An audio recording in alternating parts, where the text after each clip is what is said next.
Ready start. कोणतीही न्यायव्यवस्था हा देशाचा आणि आपल्या देशाबद्दल बोलायचे झाले तर आपल्या लोकशाहीचा अविभाज्य भाग आहे. भारत ही सर्वात मोठी लोकशाही असल्याने आपल्याकडे एक मोठी न्यायव्यवस्था आहे जी आपल्या नागरिकांच्या हिताचे रक्षण करते हे सुनिश्चित करते. परिच्छेद. देशातील कायदा व सुव्यवस्था राखण्याची जबाबदारी न्यायव्यवस्थेची आहे. आपले सर्वोच्च न्यायालय आपल्या न्यायव्यवस्थेच्या सर्वोच्च स्थानी आहे. त्यानंतर आपली उच्च न्यायालये राज्यस्तरावर कार्यरत असतात. पुढे जिल्हा स्तरावर जिल्हा न्यायालये कार्यरत आहेत. या आदेशाखाली आणखी अनेक न्यायालये आहेत. न्यायपालिकेच्या अनेक भूमिका असतात.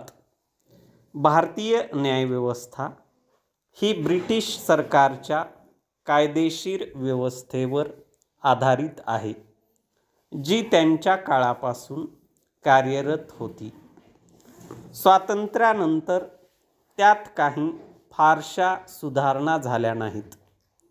28 जानेवारी 1950 रोजी सर्वोच्च न्यायालय लागू झाले. परिच्छेद. सर्वोच्च न्यायालयाची अनेक कर्तव्ये आणि जबाबदाऱ्या आहेत. हे देशातील सर्वोच्च न्यायालय आहे आणि ते संविधानाचे रक्षक देखील आहे. भारताचे सर्वोच्च न्यायालय भारताचे सरन्यायाधीश आणि इतर 25 न्यायाधीशांद्वारे स्थापन केले जाते. सर्वोच्च न्यायालयातील न्यायाधीशांच्या नियुक्तीसाठी सरन्यायाधीशांचाही सल्ला घेतला जातो.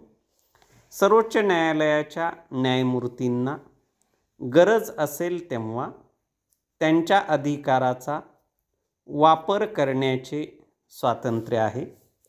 सर्वोच्च न्यायालयाच्या न्यायाधीशांना हटवण्यासाठी राष्ट्रपतींचा आदेश आवश्यक आहे.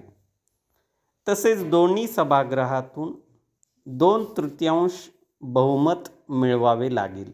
परिच्छेद. कधीकधी कोणत्या व्यक्तीला असे वाटत असेल की त्याला मिळालेला उच्च न्यायालयाचा निकाल समाधानकारक नसल्यास ती व्यक्ती सर्वोच्च न्यायालयाकडे अपील करू शकते. हे गुन्हेगारांना माफ देखील करू शकते आणि त्यांची जन्मठेप किंवा फाशीची शिक्षा रद्द करू शकते. न्यायपालिका स्वतंत्र असल्यामुळे समाजात शांतता सुनिश्चित करण्यासाठी ती नागरिकांच्या हक्कांचे सहज रक्षण करू शकते. मात्र त्याची भूमिका एवढ्यापुरती मर्यादित नाही. देशात सुरळीत कामकाज चालावे यासाठी ते वेगवेगळ्या भूमिका बजावते. परिच्छेद. प्रथम, नवीन कायदे बनवण्यात न्यायपालिकेची सर्वात मोठी भूमिका आहे. न्यायव्यवस्था ही आपल्या राज्यघटनेची तसेच सध्याच्या कायद्याची योग्य व्याख्या आहे. त्यात नवीन कायदे तयार करण्याची तसेच आपल्या संविधानाचे उल्लंघन करणारी धोरणे रद्द करण्याची शक्ती आहे. शिवाय न्यायव्यवस्था कायद्याच्या कोणत्याही प्रकारच्या उल्लंघनास प्रतिबंध करते. त्याचप्रमाणे ते असे करताना दोषी आढळलेल्या व्यक्तीविरुद्ध खटला दाखल करते. त्यानंतर न्यायाधीश दोन्ही पक्षांचे लक्षपूर्वक ऐकून निर्णय देतात आणि त्यानुसार निर्णय घोषित करतात. परिच्छेद. भारतात न्यायसंस्था आणि कार्यकारी मंडळ म्हणजेच सरकार यांच्यातील वाद नवा नसला तरी राष्ट्रीय कायदा दिनाच्या निमित्ताने आयोजित केलेल्या कार्यक्रमातच तो चव्हाट्यावर येणे हे अप्रस्तुत होते. मात्र रविवारी नवी दिल्लीत झालेल्या न्यायाधीश आणि ज्येष्ठ कायदेपंडित यांच्या उपस्थितीतच कायदा मंत्री रविशंकर प्रसाद आणि सर्वोच्च न्यायालयाचे सरन्यायाधीश दीपक मिश्रा यांच्यात झालेल्या खणाखणीमुळे वातावरण काहीसे तणावाचे झाले आणि अखेर त्याच व्यासपीठावर विराजमान असलेले पंतप्रधान नरेंद्र मोदी यांना त्या वादात हस्तक्षेप करणे भाग पडले. हे जे काही झाले ते ना कायदेमंत्र्यांच्या प्रतिष्ठेला शोभेसे होते, ना न्यायसंस्थेची पत वाढवणारे होते. त्यामुळेच मोदी यांनी न्यायसंस्था, कायदेमंडळ म्हणजेच संसद आणि कार्यकारी मंडळ म्हणजेच सरकार या भारतीय लोकशाहीच्या 3 स्तंभांनी कारभारात समतोल राखायला हवा असे सांगून वाद निवळण्याचा प्रयत्न केला खरा.